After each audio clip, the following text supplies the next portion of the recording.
ಲೋಕಸಭೆ ಚುನಾವಣೆ 2024ರ ಅಭ್ಯರ್ಥಿಗಳ ಪಟ್ಟಿಯನ್ನು ಬಿಜೆಪಿಯು ಪ್ರಕಟಿಸಿದ್ದು, ಕೆಲ ಹಾಲಿ ಸಂಸದರನ್ನು ಸಹ ಕೈಬಿಟ್ಟಿದೆ.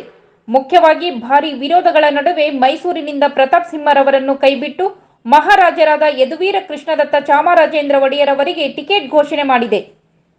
ತುಮಕೂರು ಲೋಕಸಭಾ ಕ್ಷೇತ್ರಕ್ಕೆ ಮಾಧುಸ್ವಾಮಿ ಅವರನ್ನು ಕಡೆಗಣಿಸಿ ವಿ ಸೋಮಣ್ಣನವರ ಹೆಸರು ಪ್ರಕಟಿಸಿದೆ. ಈ ಅಭ್ಯರ್ಥಿಗಳ ಪಟ್ಟಿಯು ರಾಜಕೀಯ ಪಡಸಾಲೆಯಲ್ಲಿ ಸಾಕಷ್ಟು ಚರ್ಚೆಗೆ ಕಾರಣವಾಗಿದೆ.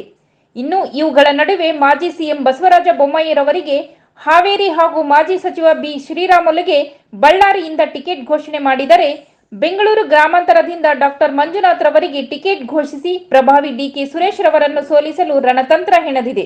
ಇನ್ನು ಬಿಜೆಪಿ ಘೋಷಿಸಿರುವ ಪಟ್ಟಿಯನ್ನು ನೋಡುವುದಾದರೆ, ಬೆಂಗಳೂರು ಕೇಂದ್ರದಿಂದ ಪಿಸಿ ಮೋಹನ್, ಬೆಂಗಳೂರು ದಕ್ಷಿಣದಿಂದ ತೇಜಸ್ವಿ ಸೂರ್ಯ, ಬೆಂಗಳೂರು ಗ್ರಾಮಾಂತರದಿಂದ ಡಾಕ್ಟರ್ ಮಂಜುನಾಥ್, ಬೆಂಗಳೂರು ಉತ್ತರದಿಂದ ಶೋಭಾ ಕರಂದ್ಲಾಜೆ, ಬಾಗಲಕೋಟೆಯಿಂದ ಪಿಸಿ ಗದ್ದಿಗೌಡರ್, ಬಳ್ಳಾರಿಯಿಂದ ಬಿ ಶ್ರೀರಾಮುಲು, ಬೀದರ್ ಇಂದ ಭಗವಂತ ಕೋಬಾ, ಬಿಜಾಪುರದಿಂದ ರಮೇಶ್ ಜಿಗಜಿಣಗಿ, ಚಿಕ್ಕೋಡಿಯಿಂದ ಅಣ್ಣಾ ಸಾಹೇಬ್ ಜೊಲ್ಲೆ, ಚಾಮರಾಜನಗರದಿಂದ ಬಾಲರಾಜ್, ಧಾರವಾಡದಿಂದ ಪ್ರಹ್ಲಾದ್ ಜೋಶಿ, ದಾವಣಗೆರೆಯಿಂದ ಗಾಯತ್ರಿ ಸಿದ್ದೇಶ್ವರ, ದಕ್ಷಿಣ ಕನ್ನಡದಿಂದ ಕ್ಯಾಪ್ಟನ್ ಬ್ರಿಜೇಶ್ ಚೌಟ, ಕಲಬುರಗಿಯಿಂದ ಉಮೇಶ್ ಜಾಧವ್, ಹಾವೇರಿಯಿಂದ ಬಸವರಾಜ ಬೊಮ್ಮಾಯಿ, ಕೊಪ್ಪಳದಿಂದ ಬಸವರಾಜ್ ಕ್ಯಾವಟರ್, ಶಿವಮೊಗ್ಗದಿಂದ ಬಿವೈ ರಾಘವೇಂದ್ರ, ತುಮಕೂರಿನಿಂದ ವಿ ಸೋಮಣ್ಣ, ಮೈಸೂರಿನಿಂದ ಯದುವೀರ್ ಕೃಷ್ಣದತ್ತ ಚಾಮರಾಜೇಂದ್ರ ಒಡೆಯರ್, ಉಡುಪಿ ಚಿಕ್ಕಮಗಳೂರಿನಿಂದ ಕೋಟಾ ಶ್ರೀನಿವಾಸ್ ಪೂಜಾರಿರವರನ್ನು ಕಣಕ್ಕಿಳಿಸಿ ತನ್ನ ಅದೃಷ್ಟವನ್ನು ಪರೀಕ್ಷಿಸಲು ಮುಂದಾಗಿದೆ.